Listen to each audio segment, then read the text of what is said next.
Okay. Hello, pilgrims and friends. Felix, your director of Christian education here. And I wanted to welcome everybody to our education and equity conversation with Jennifer Tuttle.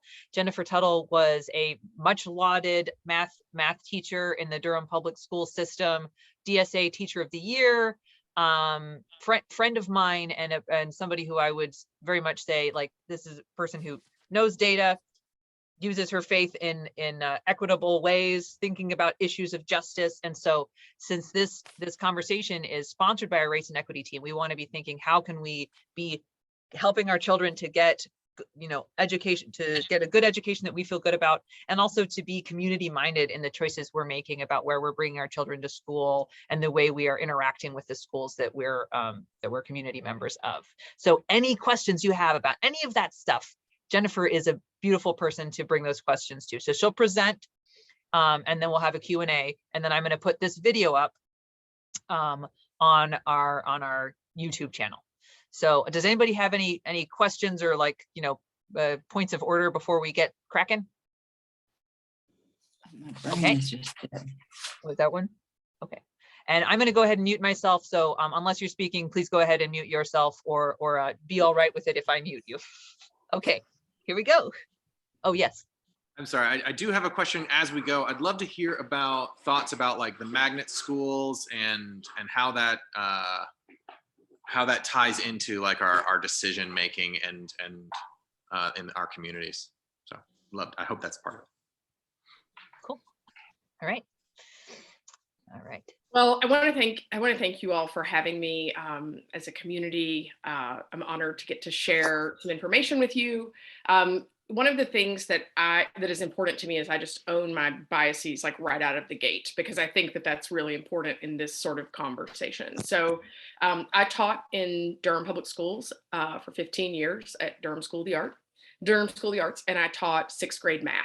We're going to talk a lot today about test data. And so I think that's just important for me to disclose that I taught a tested subject just out of the gate. And I have a deep love of Durham and frankly of Durham Public Schools. And so I'll just own that right out of the gate. I also have a deep appreciation for data and statistics. I used to love teaching data and statistics, and I also think they're really important, particularly because sometimes we are confronted with facts in data and statistics that make us uncomfortable, or data and statistics that challenge, well, probably for the same reason, that challenge assumptions or thoughts that we have. So I think that every person wants their child to be able to go to school if they're be able to go to a good school if they're a parent. Or if they're a community member, they want to feel like their community has good schools. I think as people of faith, that's something that that has to be a priority. If we say that we value children, then we want to value the places where children spend the majority of their time. And we want to thoughtfully consider their education and the way that they're engaging with others in that education. So I would just love to hear from the group, and this can just be like, you can unmute yourself and just throw out some, whatever comes to mind. When you think about choosing a good school, or when you think about what you would look for in a good school in your community, what are the things that you are looking for in a good school? That there are resources like available for that the teachers have enough resources that they're able to teach effectively. Sure. What else? Plenty of support for children of learning difficulties or specialties. Yes. I also saw in the chat, happy kids, happy teachers. Definitely. I have a feeling you're going to dissuade me from this, but I'm going to say test scores. So I mean, people have a tendency to look at, if they're looking at schools, they're going to be interested in test scores. And I can understand that they can be deceptive or mean different things, but I'm going to play into your, I'm almost like your foil here. I mean, I'm your, I'm your shill or whatever. Thanks, Tom. Yeah, test scores are definitely part of it. Teachers that converse with kids, don't just yell at them. Yes, teachers that engage kids with their humanity. Yeah, so. Oh, I have one too. I was realizing that I have a fear around like schools where there's a lot of like, if there are like regular fights happening, I have concerns about just that emotional environment. Yeah, that's one for me. With our children, we always appreciated schools where all the kids wanted to be there. When we were making decisions, actually was DSA for when it first opened. But the idea that everybody wanted to be there was important. The kids wanted to be there. I think another thing that's important also is inclusiveness. Not only inclusiveness of the student body, but as being as inclusive of the staff as possible, so that children are being exposed to different ethnicities, different cultural experiences, sexual orientations. So I think that's also important for diversity in the schools.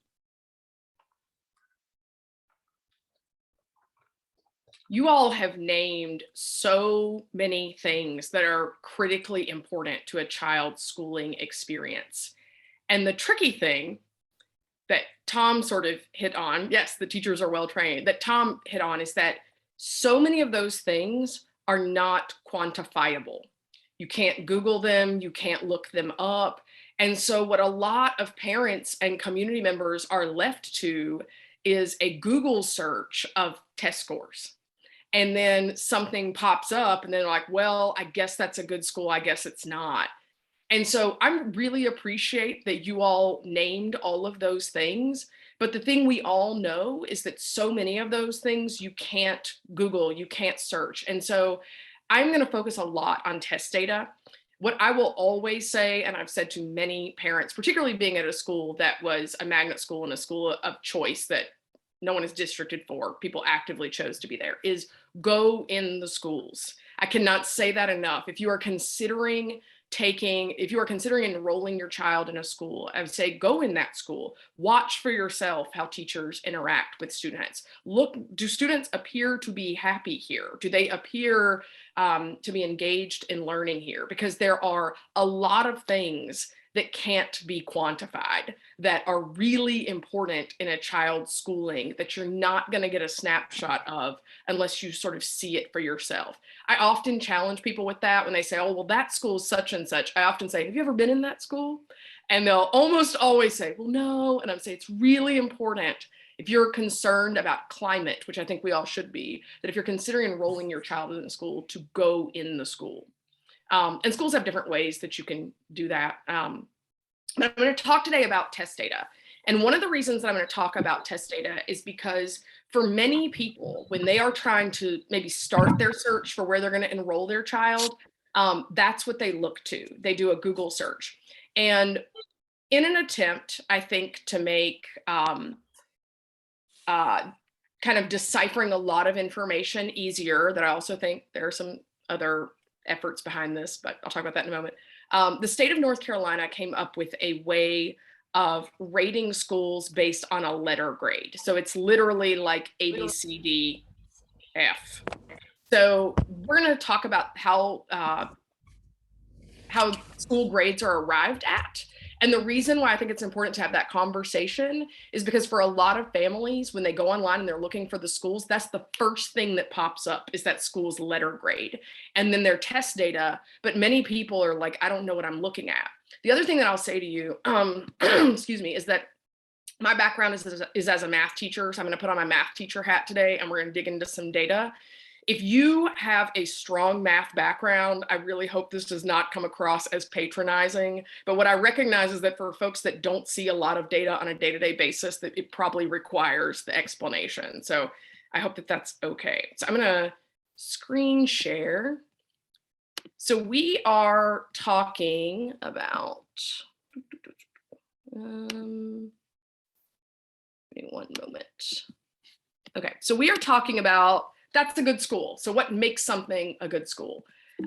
So every district and charter school receives this letter grade.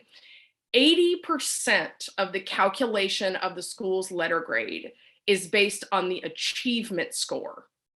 So achievement score is the number of students that you have passing the test. So that's really important to keep in mind. So 80% of the letter grade is based on the number of students that pass the test. 20% of the letter grade is based on a student's academic growth, which compares the actual performance of the school students with their expected performance based on a statewide statistical model. So we'll talk about that in a moment.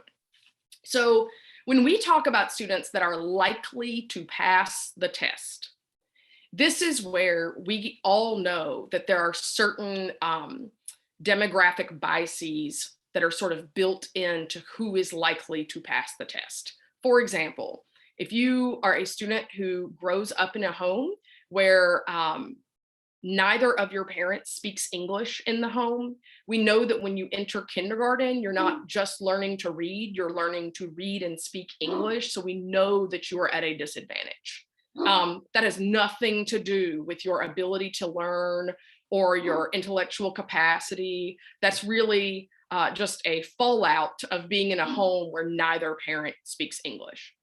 We also know that students that are likely to pass tests are students that have other advantages, such as they were read to consistently as a child. They had lots of language put in front of them. They were asked lots of stimulating questions. People engaged with them in play. They had a stimulating environment before they entered elementary school. That could be a pre-K, it could be a childcare provider who really invested in growing their mind. As students get older, that also is going to look like, okay, they've got homework to complete. There is stability in the home. The child does not have to care for their siblings. Instead, they can do their homework. Their home environment is safe, meaning there's not active violence in the neighborhood. All of these things are factors in what we know is a student's ability to learn. I'll give you an example, or a student's ability to pass a test, their achievement score. I'll give you a contrasting example. So I currently work at a church in West Cary. My students are from families that are very affluent. When they struggle in school, almost all of my students' parents have the ability to afford a private tutor. And so that is not a metric of whether or not their teacher is effective or whether or not they are have their capacity to learn. That is really more reflective of their parents' ability to provide additional resources for their learning. And so it's really important to keep in mind that that 80% achievement score is who is passing the test. That's really important. That 20%, and I'm coming at you with my bias here, is how much individual students and the student population of the school is growing and progressing. So here's why this is so important.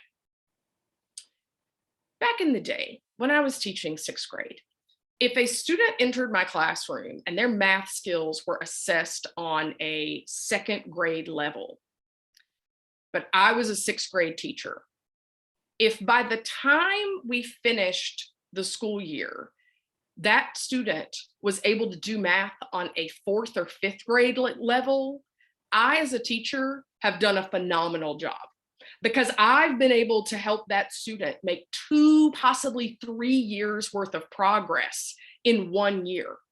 But if their math skills are still at a 4th or 5th grade level, are they going to pass the test? No. And so when we look only at achievement scores, we start to draw conclusions like those teachers are not effective, that student is not learning, they're not doing their job. You can actually have teachers that are getting phenomenal growth out of students, but the student is still failing the test. This is something we actually see a lot of in Durham public schools. And people are like, well, if the teachers were effective, they'd be passing the test. And this is where we have to consider all of those advantages or disadvantages of our students.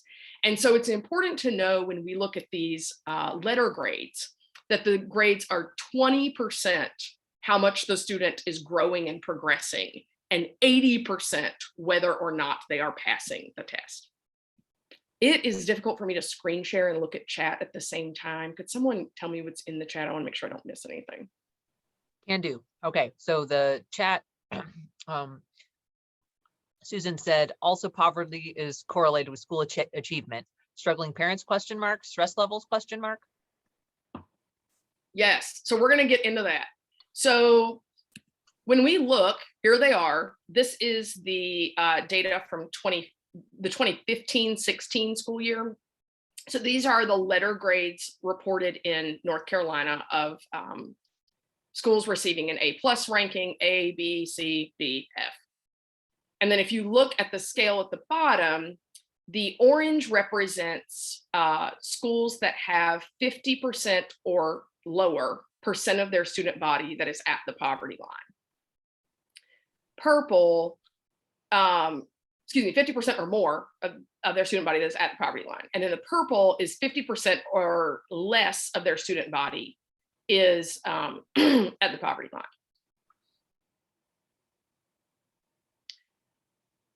So exactly what was just said in the chat. The observation we make here is, this is probably not a surprise to anyone, right? Is that schools that have lower percentages of poor students are achieving higher letter grades.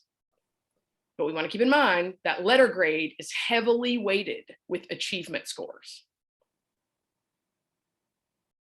Okay. This is a tweet that you can see was tweeted in September of 2018 from the Public School Forum of North Carolina. A stands for affluent. North Carolina's school performance grading system does nothing more than identify and stigmatize schools serving high poverty communities. So again, if you look at the data that is represented at the bottom, that is from the 2017-18 school year. So the blue 0 to 40% of the student body is economically disadvantaged. The orange 41 to 100% of the student body is economically disadvantaged. We see the same sort of predictable results in the letter grades. Schools that have very high numbers of economically disadvantaged students are getting Fs. Students that have wealthier students are getting As. Okay, so I want us to talk a little bit about how we can look at growth, because growth is really important. Growth, I would propose, is actually a better metric of what the student is learning. Because if a student enters kindergarten and they are from a non-English speaking home, what we're looking for is that the student is making progress, that they are learning things at school, right? That's our focus in schools, that they are learning, and that they're learning lots of things at school. Not that they're achieving just because they've had every advantage in society, right? And that if they start to struggle, they can get that private tutor. That's not really a good metric, I would say, of schooling and effectiveness of teachers and that school climate. So we're going to talk about how that growth score is calculated. So growth is divided into the following categories. This is where we're going to get real mathish, okay? So I want us to focus on that MET growth category. If a student grows what is regarded statistically as 1 year's worth of growth in 1 year, that is regarded as 0. In other words, you did what you were supposed to do. They were expected to make 1 year of progress, and they did. So that's 0. Anything in the MET growth range is anything that's close to 0. So anything essentially from +2 to -2. So like it's that range of error of like, this is in the range of the school did what we hoped the school would do. Okay. So anything between like that +2 and -2 is they were expected to grow 1 year's worth. They grew 1 year's worth. Great. We're in this middle range, right? Jennifer, I have a question. Is like, so like, is 2 representative like 2 years growth? Like you, in 1 year, you progress 2 years, or is 2 just a number? Great question. For this purpose, it's just a number. Okay. Great question. Anything that is greater or equal to 2 is where we're talking about schools that exceeded growth. So what we're talking about is, hey, now we're on the top, we're getting away from that 0 on the high end, right? So we're seeing more growth than we expected to see. So again, 0 is 1 year's worth of growth. Well, if a school is scoring above 2, we can say with a degree of confidence that students in that school are growing more than we expect them to grow, right? So they are making more than 1 year's worth of progress consistently. And that's across all tested areas in that school. Today, we're focusing on elementary schools, but in high school, particularly, other high stakes tests are administered. But today, these are only math and reading tests. When we look at scores that are below -2, those are schools where we go, oh, we've got a little concern, because you're not in that 2 to -2 range where we can say with confidence that students are making the progress we would hope they would make in a year. So that a score below -2 means we are far enough on the low end where we have some concerns that students are not making progress. This is looking at growth is a way to really sort of put to the side the privilege and the advantage and say, well, no matter where a student enters, are they making progress? That's why looking at growth is really important, because otherwise we can get caught up in like, well, that school has a lot of wealthy kids, I guess those teachers are good, or that school has a lot of poor kids, I mean, they have an F, so they must not be good, right? Like there's no way to discern that unless you look at growth, because then we can say no matter where a child comes in, are they making progress? Which I would say is a better way to track learning. Any questions about that? All right, let's look at some data sets. So we're going to look at these numbers and we're going to talk about, I'm going to give you a moment, I'm going to stop talking, to draw some conclusions about these schools. And I will tell you that all of these data sets are taken from elementary schools in the Triangle area. So when I looked at data, I considered Durham Public Schools, Orange County Schools, Chapel Hill Carrboro Schools, and Wake County Schools. So this is the data of a particular school. These are data from multiple elementary schools. Gotcha. So I'll kind of guide you through some of this. So apart from the score that is at the very top of the list, everything here is in the MET range. It's between -2 and +2. The score at the very top, being below -2, is a school that is not meeting growth with students that we would expect them to meet. Does that make sense? So everything here is in the MET range, except for the one score at the top of the list, which is in the not MET, below what we would expect that school to make. Okay, here is data set B.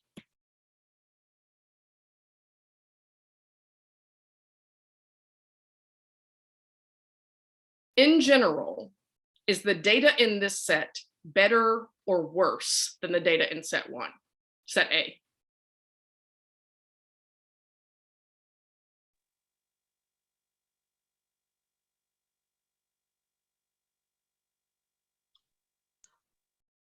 We have a comment in the chat that just says, my guess is that it's slightly easier statistically to meet growth if you have a lower achievement score from the previous year. Great question. So that you would think, but that's not a factor. Students are being asked to grow against themselves. And so a couple times in my career, I thought a student, if they had made the maximum score on their EOG the previous year, I was like, they can't grow.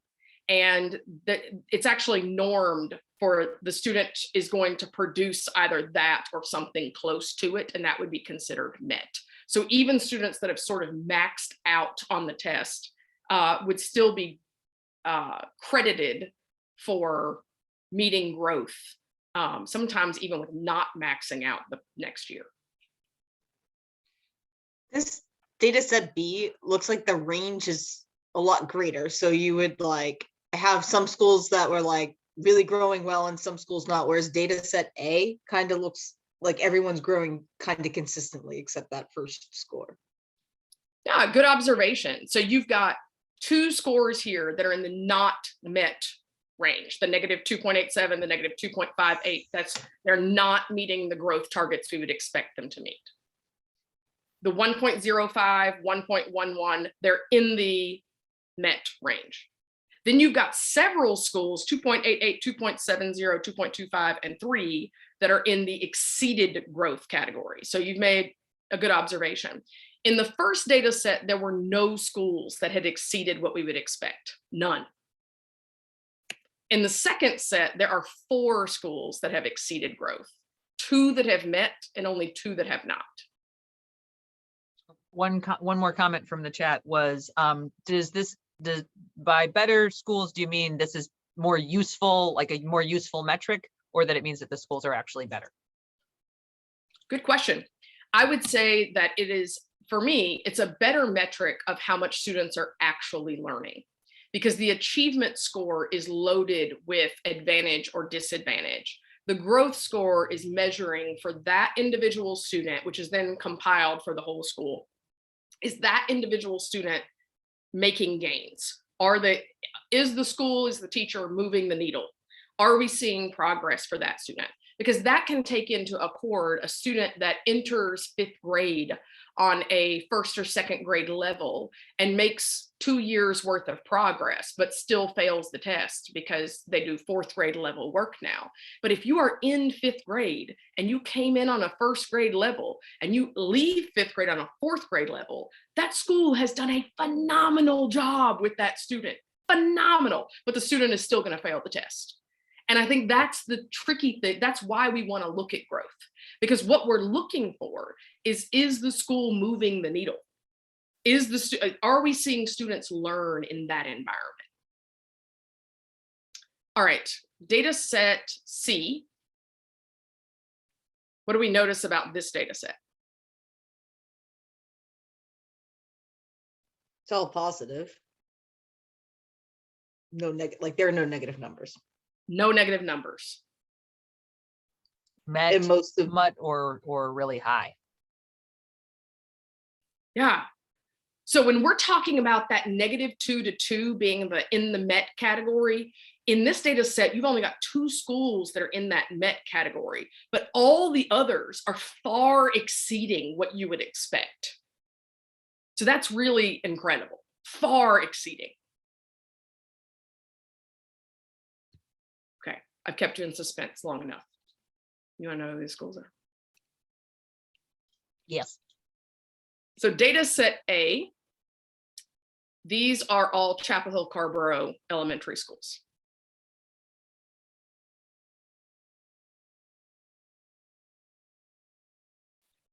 Data set B are all Wake County elementary schools.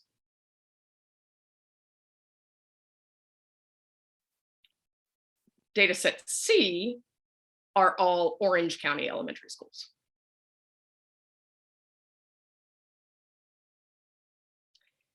Another layer to consider is that I ranked them in order of affluence. And so when we go back to data set A, you can see the 18% for Morris Grove Elementary is the percentage of their student body that is on free and reduced lunch. Okay, I'm going to say this. I don't know any teacher that works at Morris Grove Elementary, so I'm gonna throw this out there. This is really important for everyone to see, because you are seeing a school that is the most affluent elementary school in Chapel Hill Carborough schools that has a negative score that is outside of what they should be doing. That tells me that's a school with a lot of resources, and they are not meeting the targets they should be meeting.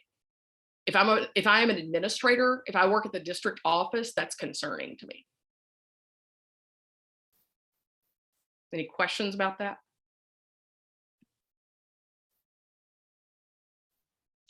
I'm really struck by that it's that the growth is negative 3.26, but it's got a grade of B. Just like that to me really makes me feel like it's a biased set of data, or like that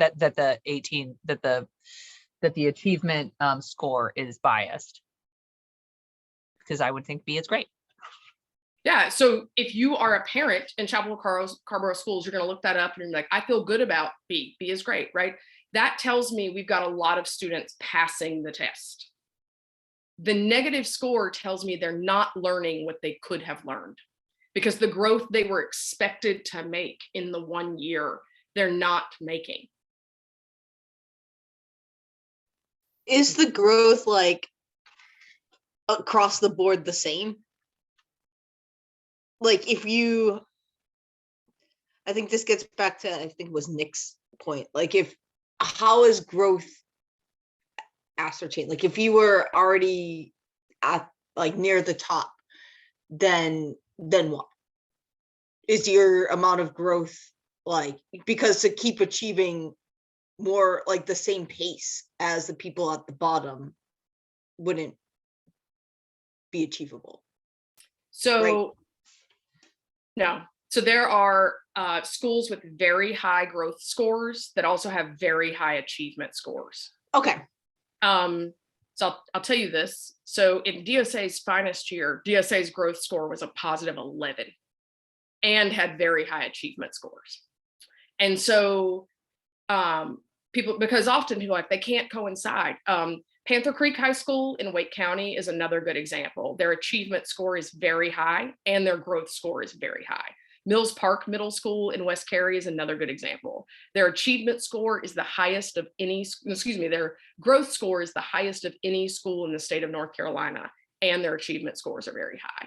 Because, and I understand that, like, I used to think that as a teacher until someone explained that to me, right? That it's like, but if you're already way up high, you can't go higher. But the student is being compared against themselves. So it's like, if you have a student that consistently scores in the top 3 or 4%, what is considered meeting growth for them is that they will continue to score in the top 3 or 4%.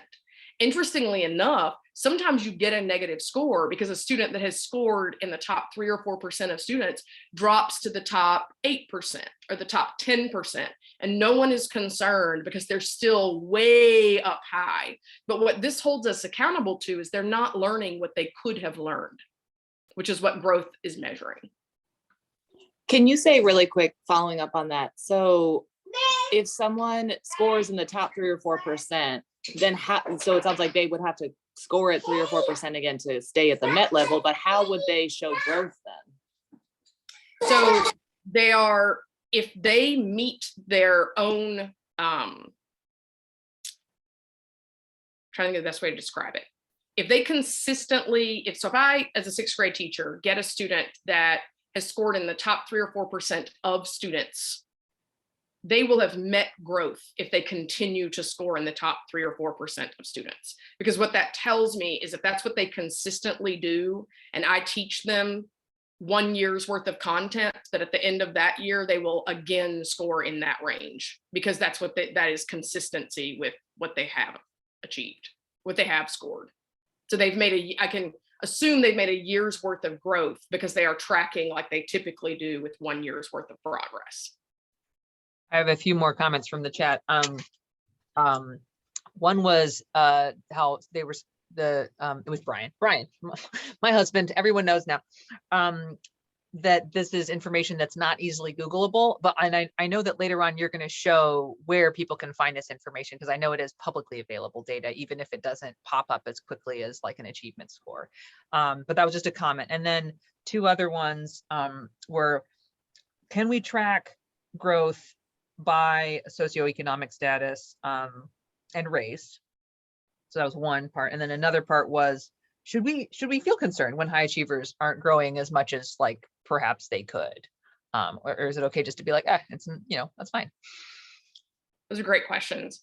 So I haven't found data that is available specifically tracking the data only of students that are economically disadvantaged. So I don't know that I can speak to that. I will say that I think that when you have a school that has a, I think the closest you can get is kind of what's being provided here of to get a picture of the school overall. And I think that's a great question. There are schools where you can, well, I'll say this, data is provided within ethnic groups, and there are schools where you would be shocked and amazed at the school is about 75, 80% white students, and the white students are achieving and passing tests. This is not a school in Durham Public Schools. And Black students and Latino schools in that students in that district are making negative growth, or excuse me, in that school making negative growth significantly, which again, if I'm an administrator in that school, sends up a red flag to me. Yeah, I think the conversation around high achieving students and whether or not they are learning what they could learn, I think there's the big picture conversation, but I also think the individual conversation of, if that's your child, you still want them to learn as much as they could have learned.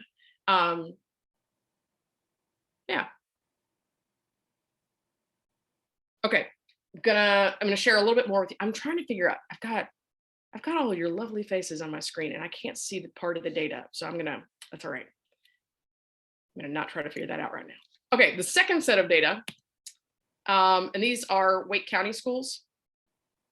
So these are the wealthiest elementary schools in Wake County in order top to bottom.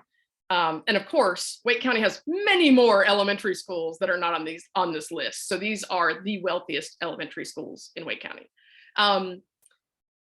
So when you see the percentages, again, that's the percentage of the student body that is on free and reduced lunch. And then you can see the letter grade. So I think it is worth noting, as Felix pointed out earlier, you see schools with negative scores that are in the not met range that have Bs as their achievement score, which tells me individual students in that class, in those classrooms, are not learning what they could be learning. But my guess is that they're still able to achieve a B because they have enough students passing tests. And when it's weighted 80% in favor of achievement, that's going to happen.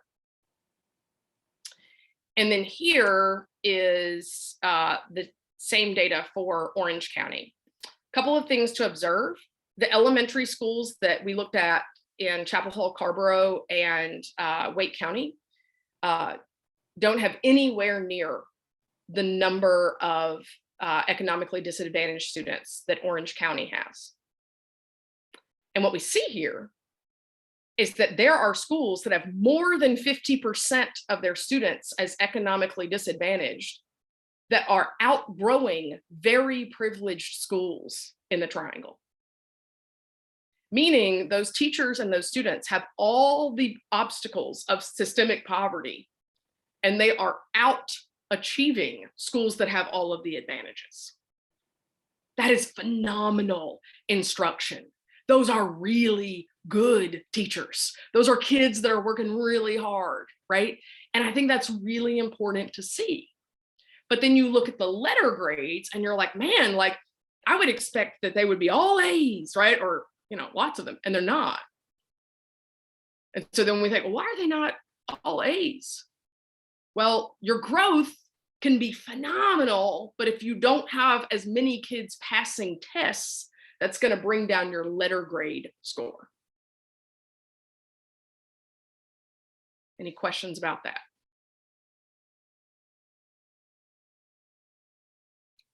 You might be thinking, where's the Durham data? We're getting there. We're getting there. Okay. Look at this data. What do you think about this?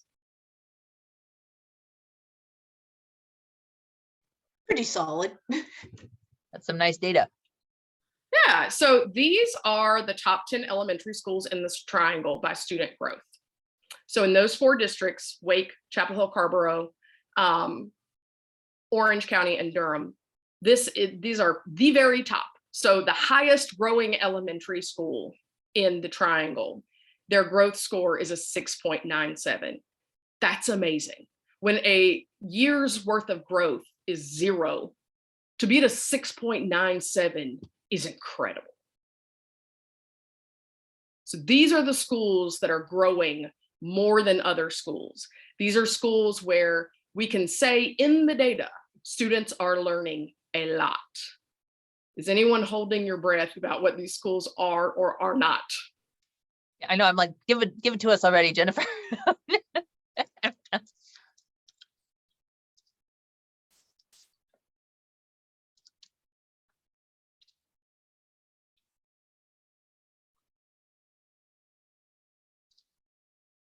And that's why I'll always be a vocal advocate for Durham Public Schools. So a couple of things to take in there. Well, I would love to hear your thoughts. I've shared with you my thoughts. Thoughts, reactions? Yeah, I'm and so feel proud free of to Bert. unmute. Yeah, feel free to unmute them. Button and Pearson Town magnets was one comment. Our neighborhood school, Hope Valley Elementary, that's exciting.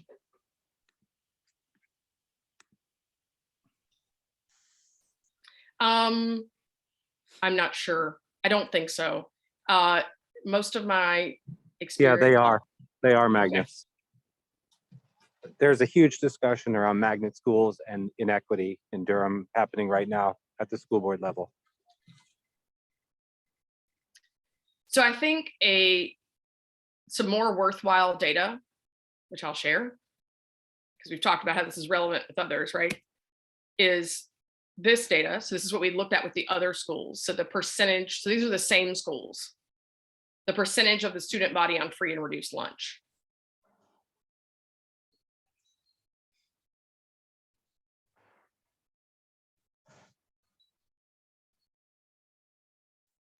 One other to contribute to the magnet discussion too, or the comment about Pearson Town being a magnet school. It's also a year-round school, which I think when you think about growth, I'm sure contributes a lot to that too. Like you have so much less learning loss over the summer and whatnot. And I imagine that really helps sustain growth.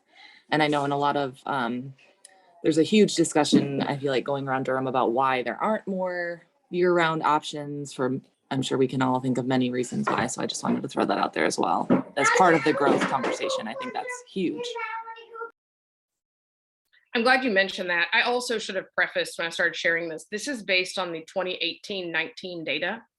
And I chose to use this data because there is no data from the year that concluded in 2020 because end of grade tests were not administered. And then I made a personal decision that the data from 2021, the 2020-2021 school year is frankly so impacted by wealth and access to online learning and supervision at home that I don't think the data is reflective of what teachers and administrators are doing in that school.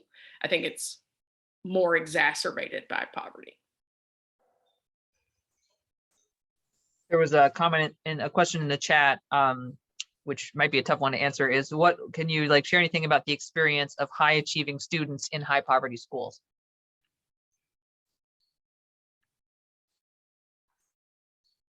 I personally cannot. But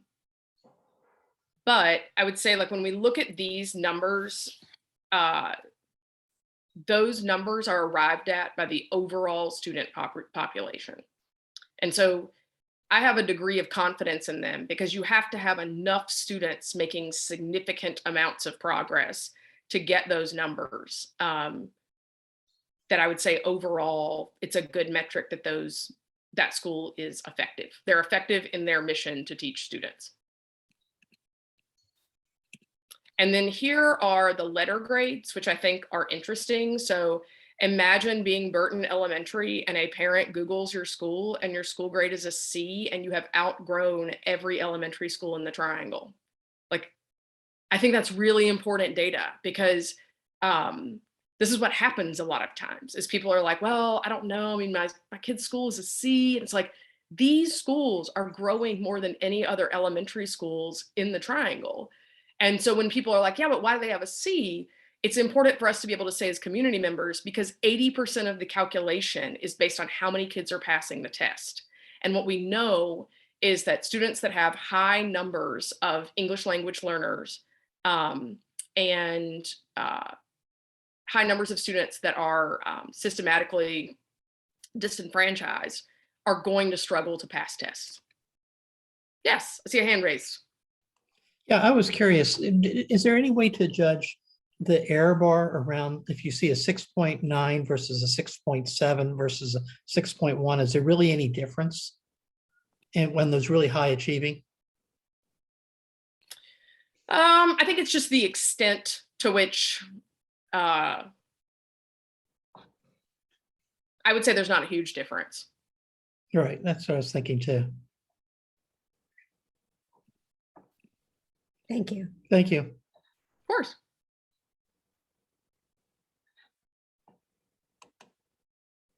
Any other questions about that? How far does this data like go back in time? Like, can you see the school's progress over the past like 5 years to see if they're like continually making these, or like that was a Sure. one-off, or Yeah. So at the end of my presentation, I'll share the link for where I got all this data. All of the data that I'm sharing is available on the North Carolina Department of Public Instruction's website.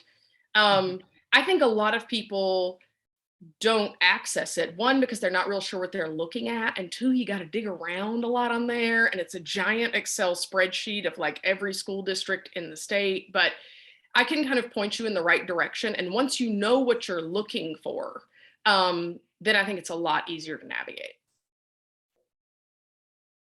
All right, I'm going to show you data set D. And I want you to just look at data set D and think about what conclusions you would draw about those schools.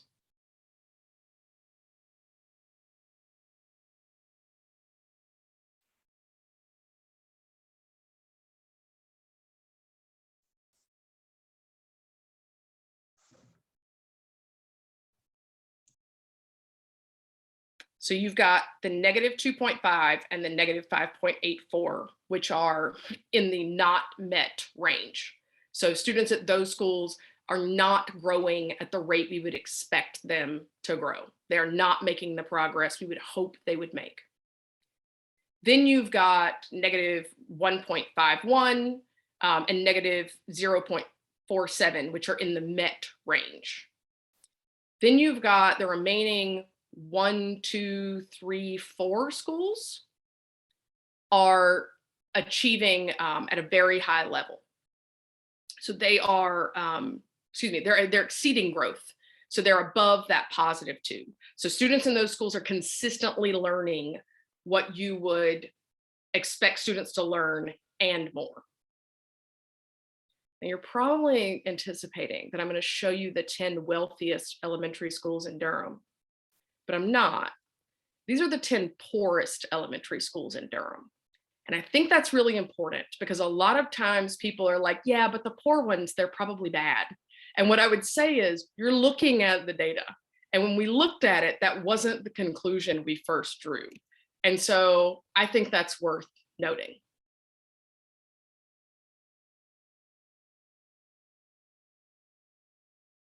And so I'm determining poverty, again, based on the percentage of students that are on free and reduced lunch in that school.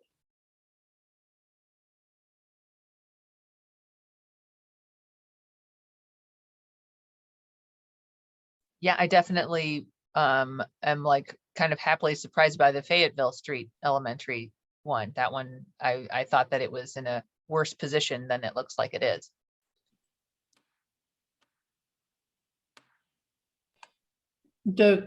I mean, when I see data like this, I would sit there and say, is the school system sending in a SWAT team to Parkwood Elementary School to really work on pulling that up? So that's a great question. And this is one of the, it's one of the tricky things with using data that concluded at 2019, right? Is now 2 school years have passed and we're like, okay, so what has been done in the past 2 years? I think it's totally worth looking at Parkwood's data at the end of this school year and say, okay, well, have you made strides? Have you made progress? Yeah, I guess it's like I want to figure out like what is driving that -5, and same like what is driving the +5. Is it parent involvement? Is it like access to resources, stuff like that? It just like when I see the range in data, I always want to know like how is like they're all in Durham. So how is it they're that much, a 10-point change? Like, how is the spread 10? It just seems like a lot. That's a great question to ask. And I think that's where I think the data is really important, because it gives you a good starting place. And then it allows you to ask questions about the leadership of that school, about the culture of that school, about teachers in that school. Now,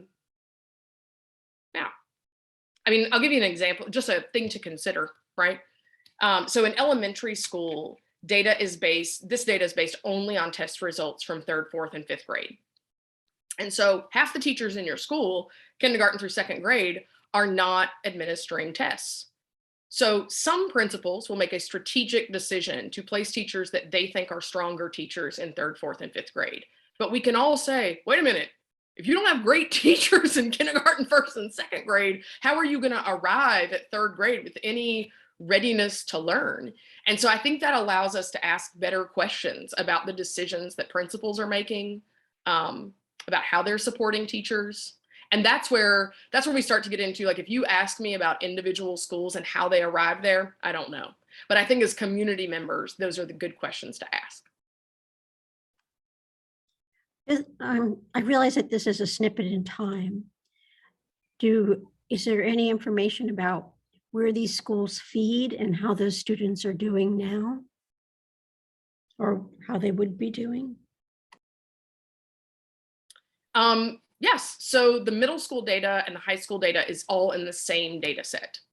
And so let me make sure I've got this right. Yeah. So if this data is from elementary school at the school year that concluded in 2019, all of these students are in middle school now. And so we can look at our middle school data the same way. Brian, can you ask that question out loud? I want to make sure to get the nuance that you had in the chat. Sure. I was noticing that achievement scores seem pretty stable, even with staff turnover year to year. Are growth scores fairly consistent, say over like a 10-year basis as well, or does it widely vary depending on like large school intervention? Great question. You are absolutely correct. Achievement scores tend to be very reflective of the student body. In other words, if you are a school that is in a community that has a very high Latino population, every year your student body is going to have kids entering that do not speak English. No matter how intelligent they are going to struggle to pass tests. No matter how great those teachers are, they're going to struggle to pass tests. So and conversely, like where I work now in West Cary, the privileges that my students have, they're going to continue to have. And so they will continue to achieve high, which is, again, might not be a metric of the effectiveness of the teacher, but more a metric of the resources their parents have to support them. There is far more variation in the growth score. And what we see is that when schools so let me give you a good example. I will not name names, but there are schools in Durham that made strategic decisions to hire certain principals with the promise to the community that they would see growth and progress in the school. And when that principal has been there about 2 to 3 years, you start to see significant changes in the amount of growth in that school.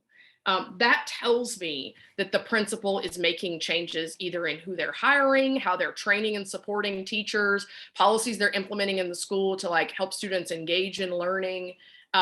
So you can see more change in the growth data than you can in the achievement score data.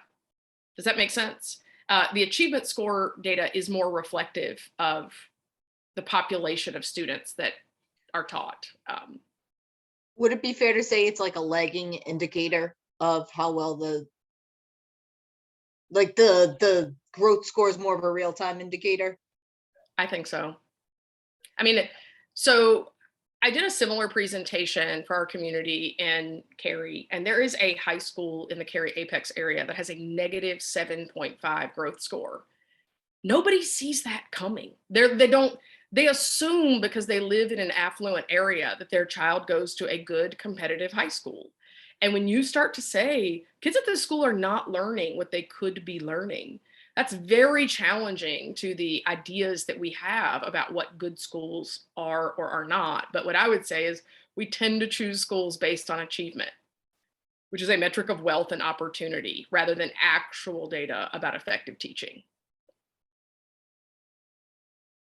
And I would go back just to, refocus on these schools. I think a thing that's really important is to remember that these schools, not only are they growing at a high level, but the staff in these schools is dealing with more obstacles in their student body than a lot of affluent schools are. So even if they were performing at a comparable level, if they were growing at a comparable level, they would be growing at a comparable level with more obstacles, which I think is really remarkable. Any other questions? This isn't a question, just a comment. Holt is my neighborhood, or is our neighborhood school.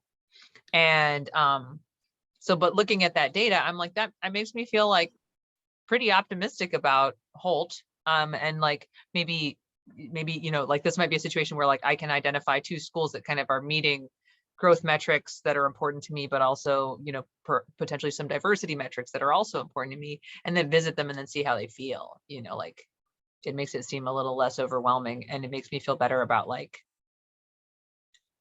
not being a person of like, of relative privilege, just choosing the school that has the highest achievement score and just like feeding into that system of inequality. So that was what I was thinking about. I want to share with everyone where I got this information so that I'll put the link in the chat, and then I'll show you kind of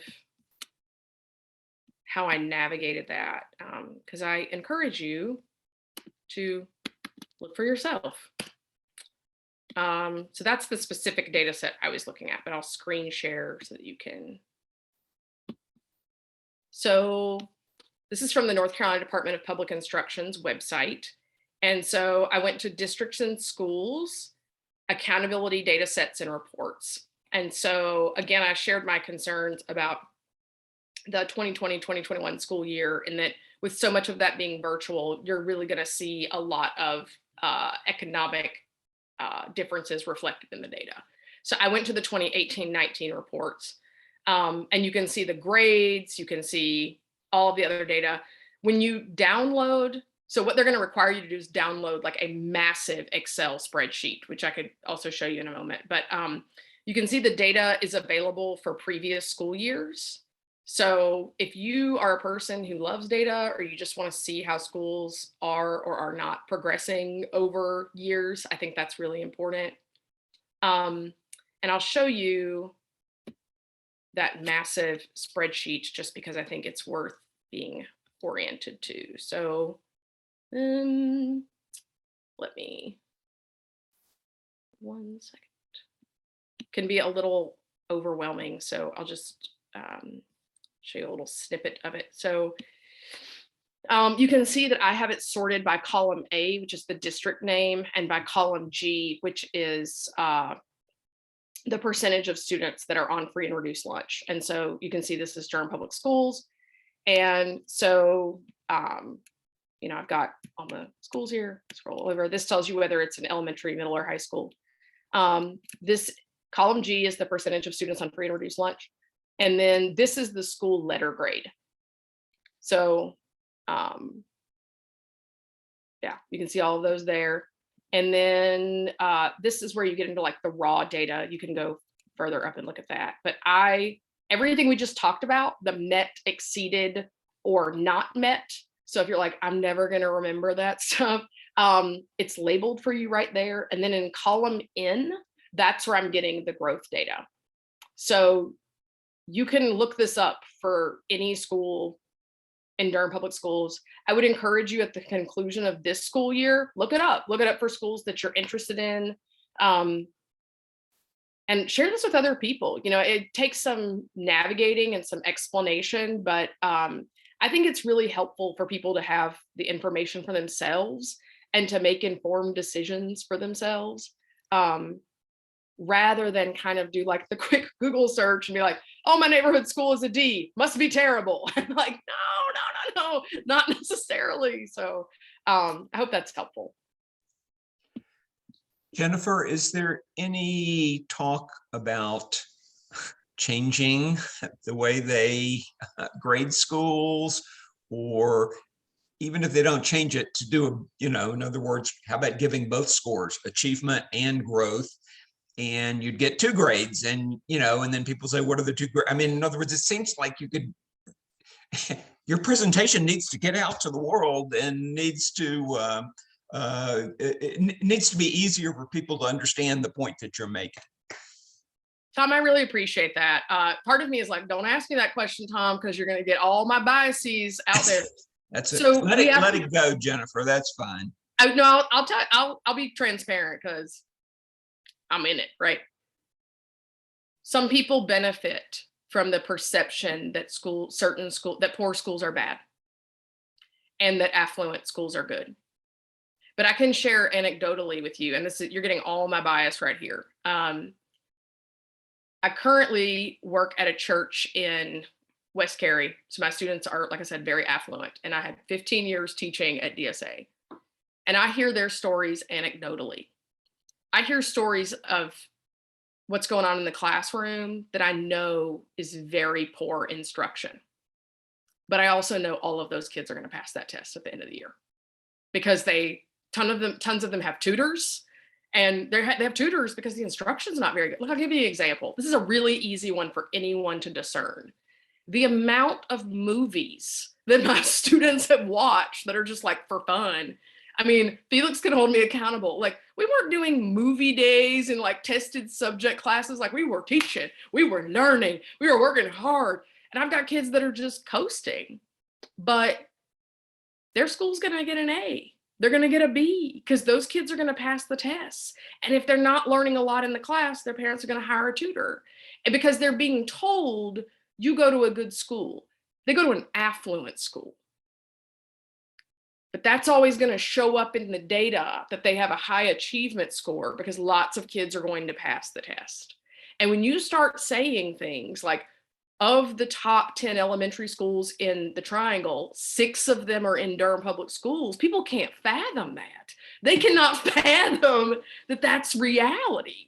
That doesn't fit their narrative. And so my frustration is that there are people that benefit from people doing a Google search and see a school with a lot of poor children and go, that school must be bad. Also, for what it's worth, because I didn't touch on this, in the data set that you can find for DPI, all charter school information is in there. So they report the same data. And so if you've got questions about where charter schools fit in the picture, all of that data is in there for them as well.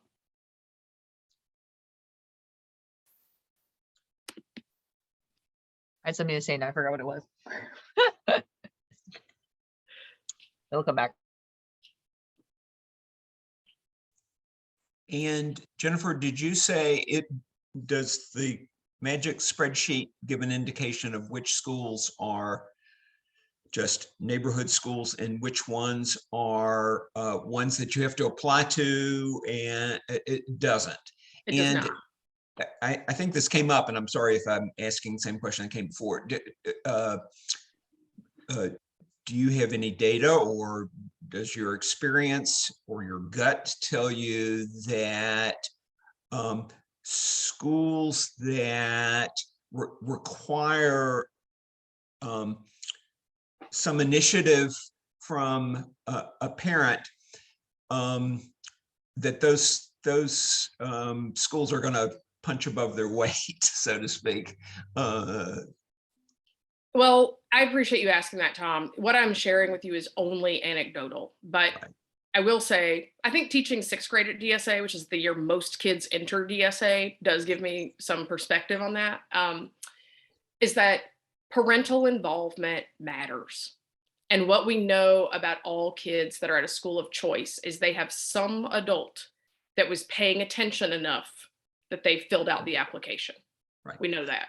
Right? We have some adult that is involved enough, that pays attention enough, and frankly so another one, like, didn't move to Durham like last week from Mexico. Like they are aware enough of what is going on in Durham public schools, which I say that too, in that my observation is at DSA, I was never getting kids whose families had immigrated the year before. They had always immigrated 3, 4, 5 years in the past, where they had acclimated to the community, started to know what was going on and get involved. And so I think for sure that has a ripple effect, because I do think it is indicative of some level of initiative. But here's the other thing that I would say. In 6th grade at DSA, I mean, and I left DSA 3.5 years ago, so I'm basing this on that, right? At DSA, they take like 210 6th graders every year, but 1,200 kids apply for DSA. And so there are far more people that don't get in 6th grade than do get in. And those parents and that level of initiative is somewhere else in the district, right? And it could be at a charter school, it could be a year-round school, or they could just be in neighborhood schools. But I just have to say, like, I like to think of myself as like a champion of teachers. I look at those neighborhood schools like Eastway Elementary that are like out achieving these very advantaged schools. I can't say achieving, I keep saying achieving, that's the wrong word. Outgrowing these very advantaged schools. Those teachers have every obstacle. I mean, and I'm like, you have to have some phenomenal instruction going on in that school. Phenomenal in order to get that data.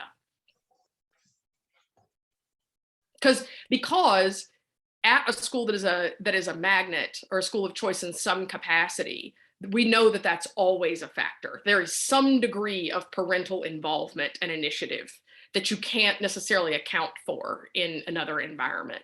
But so I look at a neighborhood school where you can't account for that is really achieving at a high level. I'm like, good for you. Like, that's awesome. Right. I remember the thing that I was going to say before.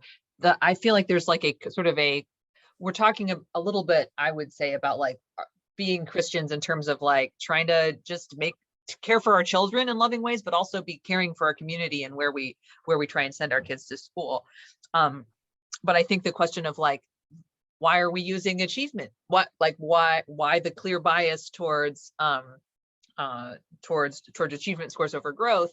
That I'm like, well, then that's the sort of thing where like I think about like our race and equity team and like projects that we're involved in. I'm like, that's a small district level policy choice. I mean, potentially that like if we go to school council meetings or district meetings and we are advocating for like, hey, could you just use the growth score instead, or at least put it alongside that achievement score?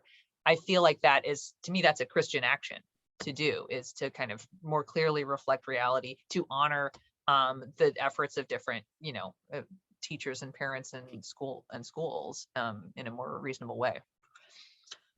And then there's a question in the chat. Oops, there, disappeared. Let me get it. You have a neighborhood school and can apply to the magnet school. Oh no, never mind. There was some conversation. Never mind. I think people are having conversations amongst themselves in the chat. That's fine. I won't read them out. Jennifer, you need to get control of your classroom here. People are talking. Yeah. Tom, adults are a totally different ball game than kids. Totally different. Yeah. Well. Put our face on too. We were just thinking, our kids went to DSA when it was a brand new concept. Mhm. And we were told by a lot of our neighbors, it's scary, it's downtown, and you know what that means, and without saying anything more. And we said, yeah, it was that way. So sometimes you have to take a chance to make a community better. And I think that's the way we felt at that point in time. Like, well, let's see who applies. Let's see who's going to be there. And it worked out wonderfully for our kids. But I do agree with the thing that if you make a choice like that, you're getting a population of people that are aware of where things are going, mm-hmm. and taking a chance. But I'm up to hear that Durham public schools have all these top-rated schools. Makes me very proud.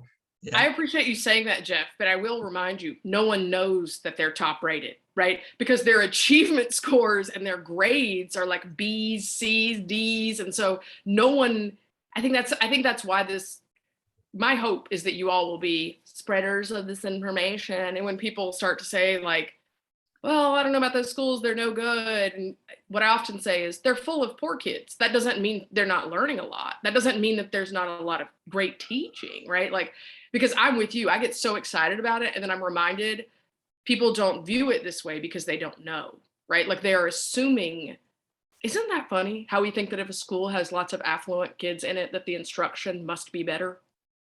Like, Yeah.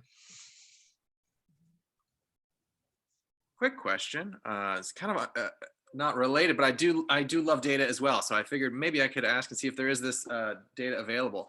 Is it possible to break out data based on EC kids and AIG kids? yes. So they talk about, you're going to get achievement data though. You're not going to get growth data. So in that magic spreadsheet, right? Yeah, there are columns for subgroups. And so the subgroups are the demographic groups of like columns for males, columns for females, Black kids, white kids, Latino kids. And then there's a separate column for AIG kids and a separate column for EC kids and a column for ELL kids. But it is the percentage of kids in that subgroup that pass the test. So again, like we know students with learning disabilities are going to pass tests at a lower rate because they have learning disabilities, right? But that doesn't mean they're not learning a huge amount. That doesn't mean they're not making gains. It doesn't mean that they're not progressing, but you make a great point in that much of that chart, I'll caution everyone towards this, much of that chart, you're going to see numbers that are percentages, and it is the percentage of students in that subgroup passing the test. And what's tricky, I think for many people, is they see this huge chart that is passing test, passing test, passing test, and they assume, okay, well, that's the important thing because it's on here like a lot, right? And you know what we're looking for is only column in, right? It's only a little column in over there. But I think that's really important. I think you said this before, and I think the answer is no, but you can't see the growth data broken down by race and ethnicity. No. My guess is that individual principals probably have that data, but they are probably not accustomed to anybody ever asking them for that data. So, but my guess is they probably have it. I can answer that question for one of my schools. I work at club and we have like meetings fairly regularly with the whole staff, but our staff has meetings at the beginning of the year, mid-year, and end of year talking about growth based on socioeconomic status and also just based on race and how we're trying to make our school more equitable and how we feel like it is not reaching up to snuff how we would like it to, and how we can change that. And especially for kids that are just like identified as AIG students, and what that is and who gets put on those paths and how that changes is something that the school is actively talking about regularly. So I imagine it's happening in multiple schools. You probably can ask the schools for those data if you're like interested in a school specifically. Yeah, I just think it's interesting because I think sometimes without seeing that data disaggregated, you can have the disaggregated data can just tell a much different picture where there are huge inequities and it, a high average, even on growth, could really be misleading. So that's good to know that some schools have that. I think it also is healthy for administration to know that people in the community are paying attention. That they're just to be asked for that data, I think reminds a principal that we can't just like pat ourselves on the back and be like, we're a great school if what we've got is a lot of upper class white kids just passing tests, being like, wow, we're so amazing, right? Like,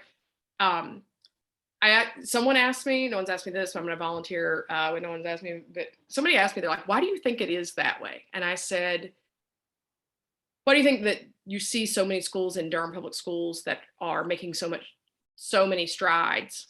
And I said, as somebody who taught in Durham public schools, teachers in Durham are well aware of the narrative in the triangle that the neighboring school districts are better.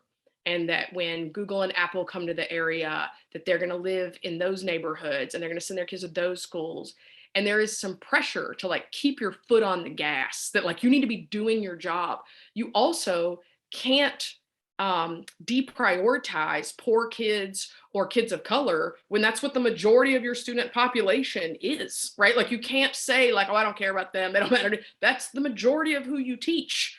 And so you have to prioritize them.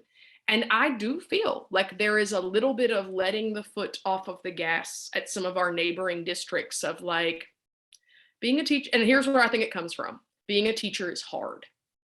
And it's hard for all teachers. And if I know I teach students that are going to pass the tests, I need a break sometimes. And as somebody who was a teacher, I get that, right? But it also makes me feel like some districts, some schools are able to take their foot off the gas, and others, there's a lot of pressure of like, we've got to improve, you've got to see gains for all kids. It's just my personal 2 cents. But I'm going to end the recording now, but I think people can Q&A until Jennifer is tired of it. Right. So farewell, people who might be watching this in the future.